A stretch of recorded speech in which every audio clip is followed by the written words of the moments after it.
Welcome to the Besties with Breasties podcast. I'm Beth Wilmus, author, speaker, and founder of a human investment organization, otherwise known as a nonprofit called Faith Through Fire. Our mission is to reduce the fear and anxiety breast cancer patients feel and replace it with hope and a path toward thriving. I'm Jess, a mom of two, former college soccer player, elementary PE teacher, and fitness enthusiast. I was diagnosed with stage 3 breast cancer just before my 40th birthday. And I'm Jamie, researcher, retired professional boxer, and breast cancer survivor who keeps life busy and joyful with a funny farm of animals, a loving family, and a big heart to serve others. This podcast is about our experiences with breast cancer And life after as young survivors and moms.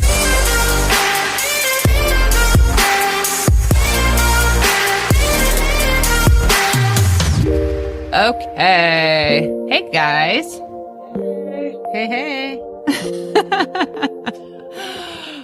Did everybody have a good day? We're doing this a little bit different. We're recording in the evening instead of what I'm usually used to, which is the morning. So did everybody have a good one?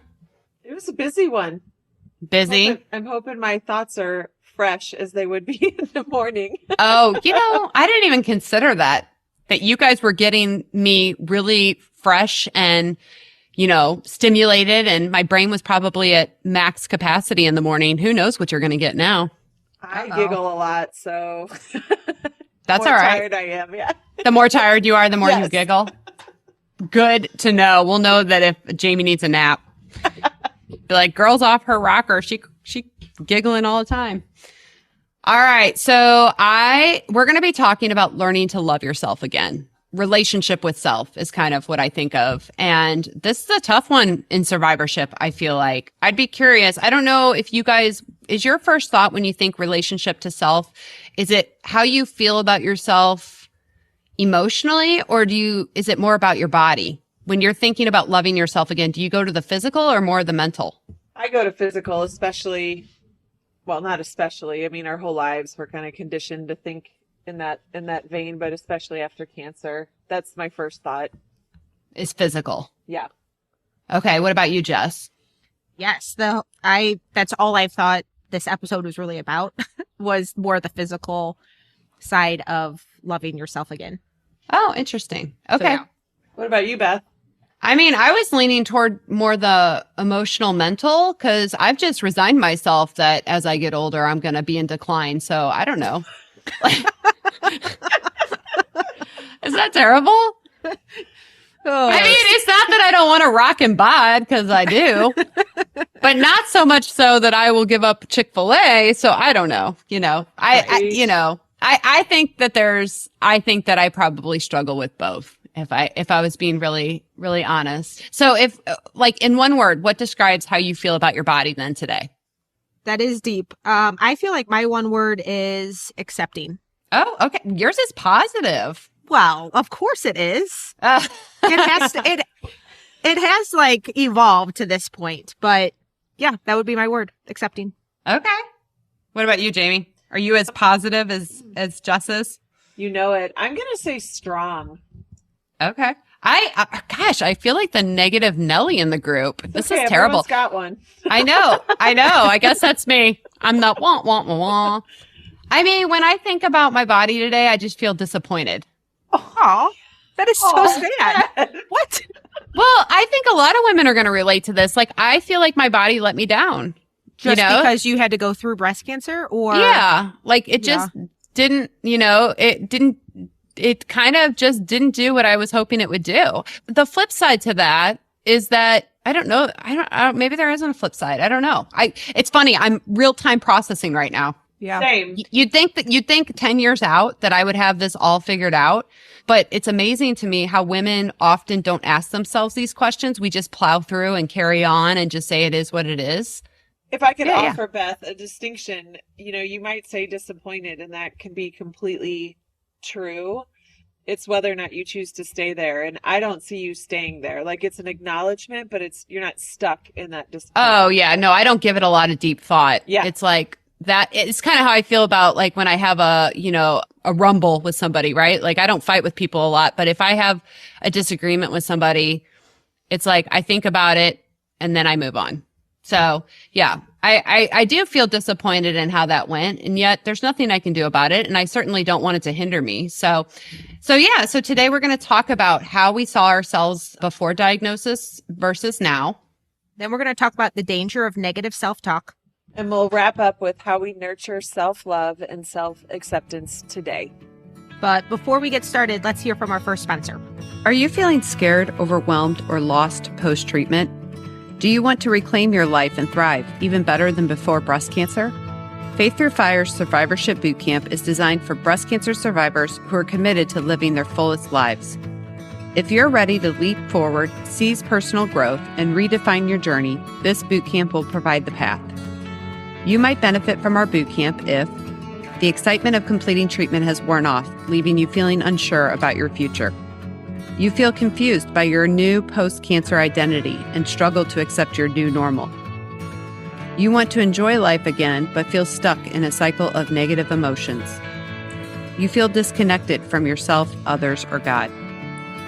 Our bootcamp offers a structured roadmap that delves deep into 4 key areas crucial for post-cancer recovery and thriving: understanding trauma, cultivating a fighting spirit, managing anxiety and intrusive thoughts, and redefining and reshaping your identity so you can rediscover your joy and purpose in life.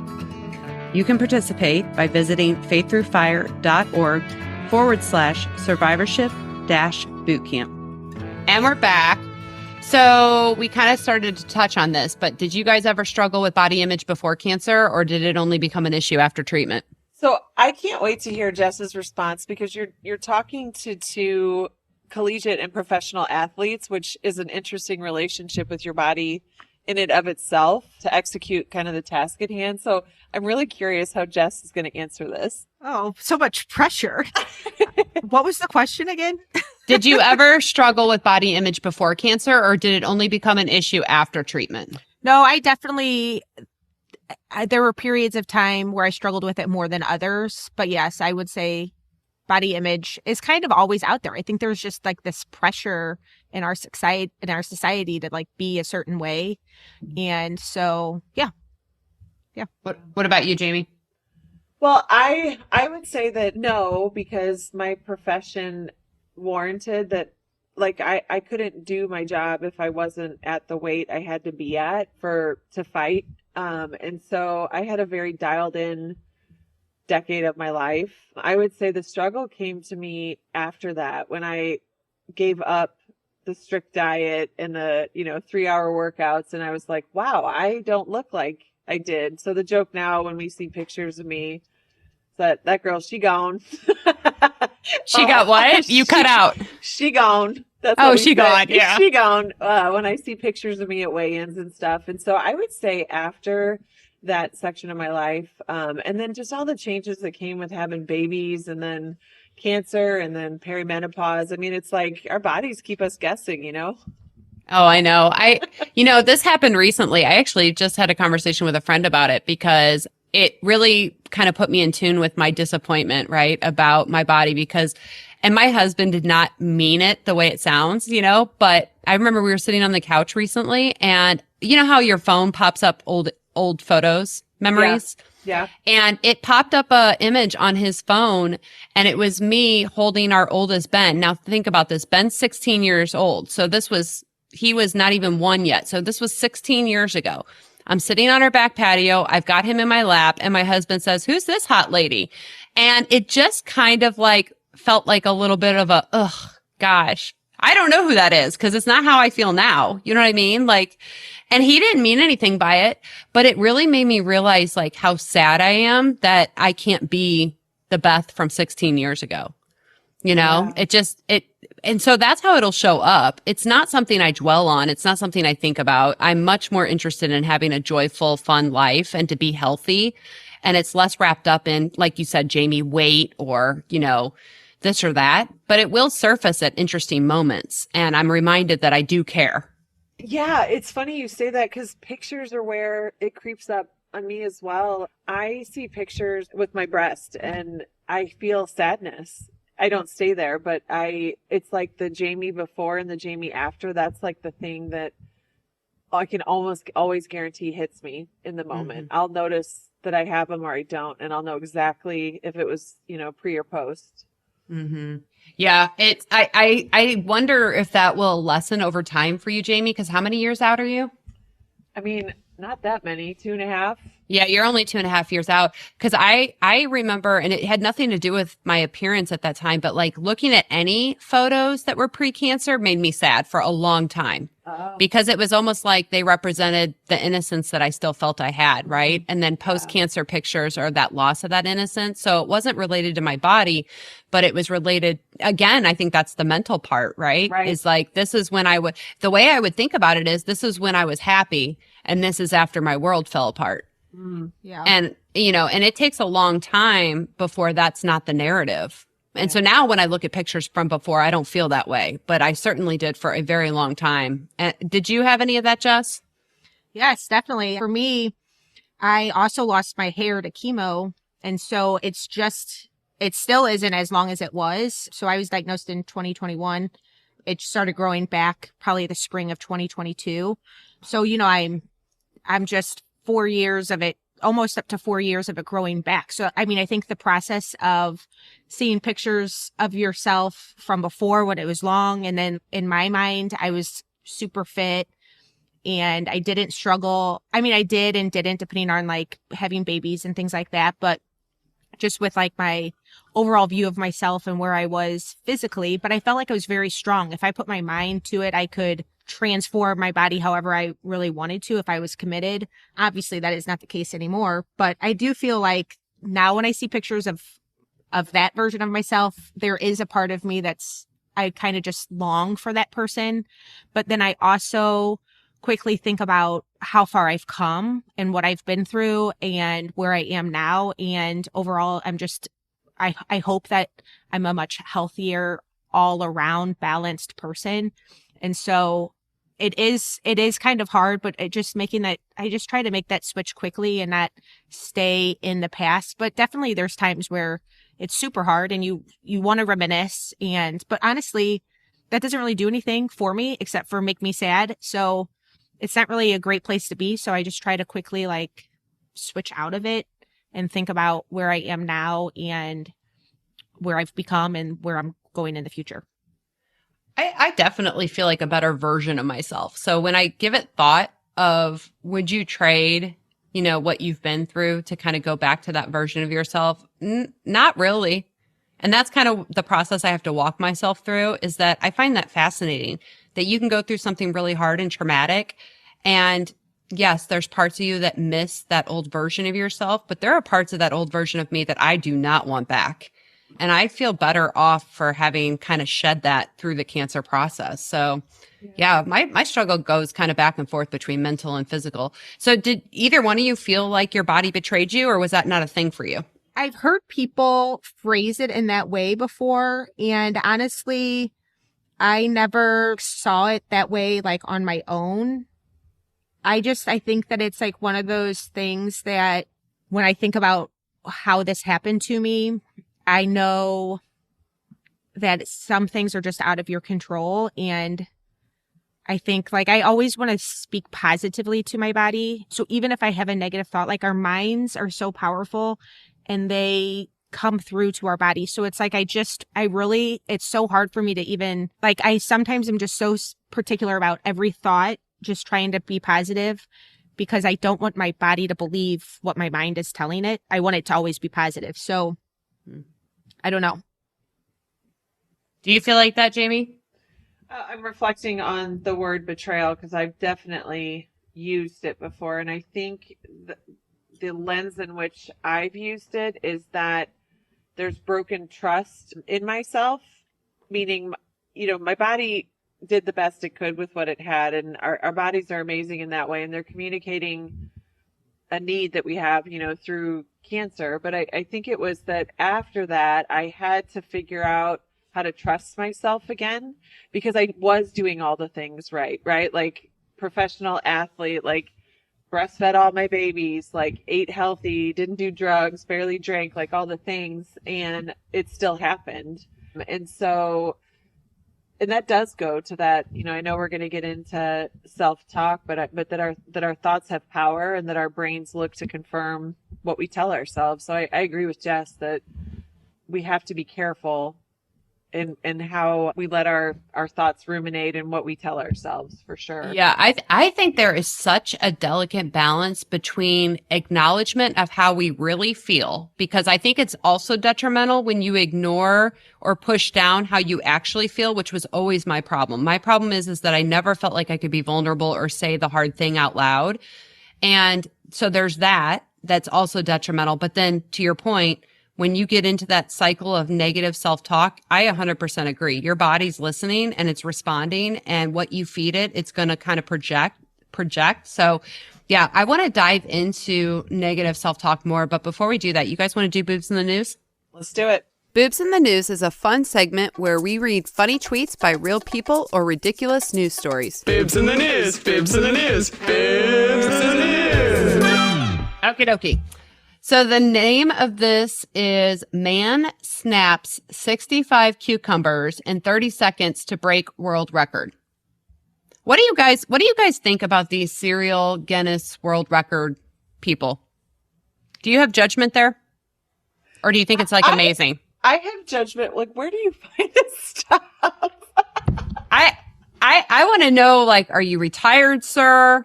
Do you not have young children at home? What is happening to where you can, because he probably trained for that. Yeah, cucumbers don't bother me. It's the people that eat hot dogs for a record that he's not eating them. He's just breaking them. He trained his whole life for it. Yeah, he's that's just crazy. Breaking them. So he actually, he flew to Spain to be on a television show to break this record. So this man is doing international travel in order to do this. Now, do you win money for breaking a Guinness record? I don't know. Where's the motivation, That's a really good question. Okay, so would you, I know what this man's motivation is, and I would not have guessed it. And I don't think you're going to be able to guess it either, so I'm just going to tell you. But his entire record-breaking career, and he does have a career, I can tell you other records he's broken, is aimed at promoting STEM education. Oh, now, would you have guessed that? Yeah. Nope. So he says, quote, "It's about showing students and everyone watching that STEM can be exciting, hands-on, and even a little crazy. Whether it's building robots, designing sensors, or snapping cucumbers at world record speed, it all ties back to creativity and problem solving." So the man has a goal. Okay, so do you know how many? Okay, no, I told you in the title. He snapped 65 in 30 seconds. Do you want to guess what the previous record was? 64. No, it was lower than that. It was 50. 50. Okay, when we can we define snap? Just break in half? Yes, there's a picture of him. So one hand or two hands? Does it matter? I didn't watch the video and the photo. It's hard to tell, but it's literally these enormous cucumbers on a table where he just goes and snaps them in half down the rows. It's kind of crazy. I mean, I feel like I could get so he has to do more than one a minute or I think it's one-handed, which if you think about that, that might be kind of hard. Well, there's a lot more technique to that than two hands. Right. Obviously. Yeah. Well, I can't be certain because I didn't watch the video. Do you guys want to guess what other records he's broken? Are they all vegetable related? No. Hopefully he's not the longest fingernail person. Oh, that guy is so gross. Or the lady, I actually did a boobs on a lady once who was making art out of used Band-Aids. That's pretty gross too. That is disgusting, actually. Yeah, I don't get that. That would have been an easy boob. With this guy, I feel like he has a noble cause with the whole STEM thing, so I'm going to give him a pass. But he has also gotten records in most t-shirts put on in 30 seconds. He was able to put 20 t-shirts on in 30 seconds, which is pretty impressive. Fastest time to stack 10 toilet paper rolls with one hand. Any guesses as to how long that took him? Wait, 10 with one hand? Yes. 7 seconds. 5.38. Wow. I feel like this would be an excellent exercise for us at our next Survivor retreat where we try to time ourselves to do this because that would be fun. None of us are getting to 5.38. All right. And the last one that I looked up on him, he had the fastest time to drink 1 liter of lime juice through a straw. Ooh, wow. That makes me have heartburn. I know. That's exactly how I felt when I read that. I was mean, like, who I wants can't- to drink that much lime juice? I leader. don't know. But I think he's trying to set records that can't easily, be broken, because who wants to come back and try to, reclaim the crown? Yeah, not me. So I don't know. I would have said he was a boob, except for I kind of like that he's doing it for STEM, education. I don't know that I've made the connection between STEM and what he's doing, but I okay. I did not, but it's also safe to say that I'm not a STEM expert. right. Those were not the subjects that I excelled in. So there's your boobs. Bibs in the news. Bibs in the news. Bibs in the news. All right, so we're back. Let's talk about negative self-talk. I mean, Jess, you talked about it. I think this is like a critical component of your healing in your mind. Am I right? Yeah. I mean, I think it's all in our minds. For sure. Yes. Have you read that whole, we've talked about it on the podcast before, the whole body keeps the score. I have read parts of it. I haven't read it all the way through. That is actually on my to-do list. But I read a book called The Power of Positive Thinking. Mm-hmm. And I actually read that book as I was starting chemo and like throughout my chemo journey. And I really think that it kind of transformed my mind into what I was trying to do and just how I was trying to heal and get rid of the cancer cells. And I was working full time. It was a very like inspirational book about how our minds and our bodies, work together. Mm-hmm. And so I think it's really important.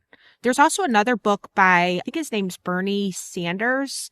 Bernie Sanders, like the guy, the socialist? No. He was a doctor. Dr. Bernie Sanders. Maybe I have the wrong name, but it was called Love, Medicine, and Miracles or something. And it was all about how patients, like exceptional patients, how they were able to heal. It was all through the power of their mind and what you believe your body tries to complete. And so being positive, why would you not give your body everything that it needs to heal and to get through hard things, whatever the circumstances are? But that was another really inspirational book just about the power of the mind and being positive. And he goes through examples of patients that think that they're sick and they're actually not, but how you can make yourself sick. I've read those studies. Those studies. That's amazing, because people will die that were not even ill. Right. And just the same because thing they is thought true, they were. Right. And the same thing is true on the other side. People that are very sick have been able to heal themselves just through, I don't know if it's just through the power of the mind, but that definitely has helped. So I think it's really important and something that I try to be really aware of. But it's hard. We live in a negative world and people complain all the time, and it's hard. So it's like you constantly have to be on guard, like weeding out like the negative thoughts and replacing them with Why do you guys joyful thoughts. Why do you guys think that people are so prone to negativity? Is there comfort in it? Like, is it a bonding thing? Like when you were younger and you wanted to gossip, it like brought you closer to somebody. What are they gaining from that negative loop? Or is it just trauma unaddressed and it's kind of created this new neural pathway that they want to get out of, but they don't know how? Like, what are your thoughts on that, Jamie? Well, Beth, that is a very complex question. Can I You go have back really? 5 minutes to figure it out. Well, I want to go back real quick because Jess has brought up a really important point, and I don't want it to get lost in the, because part of we have a negative culture, but we also have like toxic positivity, and that's not what Jess is talking about. And Jess, like, jump in if I'm misrepresenting, but the positivity to me is the joy, the gratitude, the being present where your feet are. The practice is an intention, not just like be happy and positive. And so I think that's an important distinction, that there's some intentionality that has to come with kind of flexing that muscle of like finding the good, because it really is all around us. But we are hardwired, Beth, to get to your question. I think part of it is, yes, the trauma loops that we're all in. We're all very broken. I mean, we are in a fallen world for sure. And there's a lot of input that we're not supposed to receive and digest all of the information we get in a day, right? So like in our household, we haven't watched the news since April of 2020. There was just too much negative, and we were finding it impacted everything in our lives. And so I think that for some people, it's a protective factor that, like, if I don't assume anything good and I don't see the good, it can't be taken from me. Does that make sense? As like one avenue of this? Yeah, I don't know. I don't know what they gain from it, because to me it feels yucky, you know? I mean, everybody goes through hard times, and I do really encourage myself to be real with how I'm feeling in the moment, because the only way that I can process it is if I acknowledge it. But then it's like, okay, now I've acknowledged it. I know I don't want to stay here, and now I'm going to make every effort to make sure that I don't. Whereas some people, yeah, there seems to be, they're getting something from staying in that negative loop and constantly reinforcing this negative idea. I think there's a component of survivalism and like that protective factor, that we pay attention to negative events and threats more than the positive ones as a survival mechanism, if that makes sense, like our ancestors. And then I do think there's something to, there's people that are more hardwired in that way. And there's those of us that aren't. We're more able to see the good. But I do think it's something we can all have an impact on, with our neuroplasticity and how we think about things. I have a follow-up question. It's taking a little bit of a different path, Jamie, but I'm picking on you because I know your spirituality is important to you. Do you ever feel like that inner critic or that negative self-talk isn't just like your own voice, but like a spiritual attack meant to steal your peace and joy? Oh, 100%. Yeah, I do too. Yeah. I'll actually say out loud, if I'm stuck in a loop, I'll say, "Not today, Satan." Because if it's not of love, I don't think it's from God, and it's not how God wants me to think. And so I will deny it, reject it. Absolutely. That's something that I often tell people who come to me with negative thoughts or fears is, hey, that's not from God. That's from somebody else, and we don't give him any space, right? Yep. And so it's like exactly what you said. I'm not going to give this any space. This is what, he's trying to do. And I mean, it's personal, right? And but it's something that a lot of people, I don't know if they necessarily feel that way. That's come from years of pursuing my faith, where I think that stems from somewhere else, but it can be a factor for sure. Well, and since we're on that, I just want to say one more thing. It wasn't till several years into my spiritual journey that I had a pastor tell me that it's okay to pray for God to take those thoughts away, or to, guard your heart against them. And it was such a simple but profound act that I could just say, "God, take this from me. I don't want it." Mm-hmm. Just as another spiritual lens. I also feel strongly that spiritual attacks come on the verge of breakthrough. So I've noticed too that they feel like they happen to me when I'm really trying to do my part to bring attention to God and his work. And so I think that just knowing that, it really helps me kind of extinguish those flames proactively, but you're right. You can just ask God to take it from you. Yep. All right. So let's talk about how we nurture self-love and self-acceptance, because people listening are like, yeah, that all sounds great, but what do we do to fix it? Right. Yeah. And I think therapists approach self-love as both an emotional practice and a behavioral pattern, which when I hear you, Jess, it's like, I know how regimented and dedicated you are. And I see that behavioral pattern, right? Like, this is going to be my process to address this. For me, it's more of an emotional practice. I don't know if you lean one way or the other, Jamie. Ooh, I think I'm in the middle. I start with movement because that is how I process and kind of get things out of my body, but it's very cognitive, emotional, and physical for me. Okay. Yeah. Intentional action, Jess, is that where you go to first? Yeah, I think so. So how do you guys nurture self-love? Like, Jamie, you said movement. Jess, I see you surrounding yourself with people who reflect that same positive mindset. Like, I feel like that's important to you. Is that fair? Yes, definitely. For me, like, it's interesting, but I always feel the most self-love and accepted when I'm outdoors, which seems like a strange thing, but I just feel like when I'm in nature, it just gets you back to the core of who you are. And I don't know, I just feel more self-love. Anybody else, I'm thinking about our cucumber guy about, I always want to kind of make fun of these folks, but I'm always secretly impressed with adults who make time for play. And that's what that guy's doing. That guy gets a kick out of, getting these records. And really, there's no purpose beside, I mean, he can say it's to promote STEM, but it's like really at the end of the day, this guy just gets a kick out of it. And I think that there's something really cool about that. I am constantly trying to incorporate more play into my life because I think that that is like self-love and acceptance and just not fearing what other people think about my choices. Yeah. You guys have any thoughts on that? I love the idea of incorporating play and just being joyful and being silly. And do you guys do that with your kids? Like I really have to be intentional about it because I think I just am too serious all the time. And I'm always worried about, did you get your homework done? Did you, unload the dishwasher? Did you clean your room? It feels like I bark at them a lot. And I have to remind myself to just be a fun mom sometimes. And that does not come naturally to me. Does that come naturally to you? I feel like it would come more naturally to you, Jamie. I'm like the CEO of authentic play in my house for sure. I think my husband would like me to take a few things a little more seriously. But no, that is when I am hyper stressed, I can't regulate. I either, and you know this, Beth, I either get with my animals or I go play with my kids and just kind of let it go until I can regulate myself to do things that require a more serious version of me. The question was, how do we nurture self-love and self-acceptance? And I think I'll speak for myself. I've accepted who I am today, like who I am in this body and all the wisdom and pain and everything that comes with it. And I think I'm working on the self-love.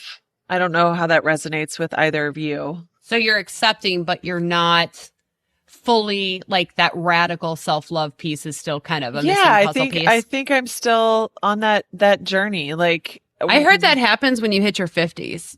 Oh, okay. So I have 7 years. Okay. Yeah. I heard that's the pinnacle of your 50s. I remember when Oprah was talking about that. So, we only have 7 more years. And like, what does love mean? Does it mean that like I can stand in front of a mirror naked and say, yes, like you're rocking it? Or does it mean that I embrace all the parts of me? I don't know. I'd be curious how you guys define self-love and what that looks like in your life. I think I'd be thrilled if I just didn't equate, my body with my self-love. Like, yeah, right. That's what I'm saying. Like, I wish I could get past that. Yeah. I don't know why self-love is so heavily tied to our appearance. It just seems like such a stupid thing that we should be able to get over. Yeah. Like if you said, do you love your personality? Like 100%. Yeah. Like, do I love the life I've created? Yes. Like, but you're right. I tie it to my physical being and I don't like that. Here's a question. I don't see men doing this to themselves. I have seen some men who really should care more, care so little that I'm like absolutely amazed and just in awe of how little self-conscious, like they just don't. Yeah. They don't care and they don't feel that way and they don't think about it. And it's like, how do I get to feel like that? Yeah. I mean, do you guys agree? I just don't know that many insecure men. Well, I mean, to me, that goes back to the messaging we receive from a very young age. And I think that like my priority now is less about me and making sure I pour into my daughter that she is whole and perfect. And, like, I feel like the ship's kind of sailed for me. There is some of that. Yeah. I feel the same way. I relate a lot to what you were saying, Jamie, about like accepting was my one word at the beginning of this episode. And I think that it's taken a long time to get there, but I think and I think the self-love follows the acceptance. And so I think it's still, like for me, I think it still is a part of my everyday. What do I choose to do and how do I feel about it? How does that choice make me feel? And I mean, I also think like the acceptance for me, I like this is all in my mind, it's physical, like my physical body when we're talking about self-love. And I think that I've spent it's been 4 years of going through breast cancer. So like the last 3 years, constantly trying to improve my body composition, build my strength, lower my body fat. And it it just doesn't work the same way that it used to. And so I had a doctor, actually, my radiation oncologist told me in April that what I was trying to accomplish was virtually impossible because I have no hormones. And so I think like hearing him say that and him kind of explain that to me, and then looking back at the last year, all of the things I've done to be healthy, I'm virtually in the exact same place that I am. So, do you want to live your life tracking every crumb that you put in your mouth? I choose to enjoy the ice cream when we go out for ice cream, Yeah. And so I think it's like a balance of not beating yourself up so much and being so strict to get to the place that you want to go, and just becoming more okay with, well, this is where I am now, and just focusing on the present. And I can't control all of those other things. And so I'm just going to do the best with what I have. Do you, okay. I love everything about that. And I think it's kind of coming home to reality, right? Like we all want to be that older or that younger version of ourselves. But I literally was just sitting on the couch scrolling mindlessly, which I really always tell people not to do, but I got sucked in. And there's this one plastic surgeon who does the before and afters of celebrities, like what they did to themselves. You guys ever look at that and just feel sad? Just feel sad that they've done that to themselves because they looked natural and authentic and real before, and then after they look weird and not almost human. And I just like, I don't know if I took a sharp left turn, but I keep thinking to myself, like, what are you really after? Like, you can't, like, you see it in other people. We don't see it in ourselves. Do you know what I mean? Yeah. Like, I love authenticity and naturalness and, we're so accepting of other people. And when people get it wrong and they try to alter themselves in an unnatural way, we just think it's so weird and so unnatural and so yucky. And yet we don't give ourselves that same, same grace. Yeah. You know what I mean? It's just, and I always see it in everybody else. It's like, I never see it in myself. So I appreciate you ladies. We need to close out, but before we do that, let's hear from our second sponsor. Thrivent is a proud sponsor of Faith Through Fire. Thrivent believes money is a tool, not a goal. The Gateway Financial Group with Thrivent is local to the St. Louis area and can work with you to create a financial strategy that reflects your priorities and helps you protect the things that matter to you, like family and giving back. Please call 314-783-4214 to schedule a free consultation with one of Thrivent's Gateway Financial Advisors. All right. Any final words? I feel like we've said it all.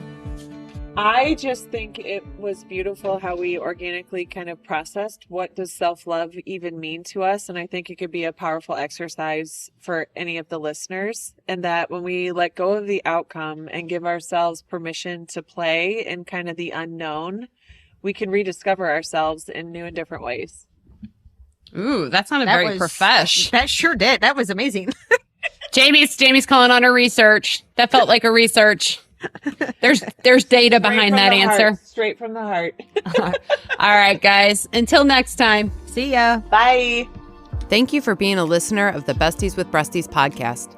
If this podcast had a positive impact on your journey, leave us a review or consider becoming a supporter. You can donate with the link in the show notes or at faiththroughfire.org.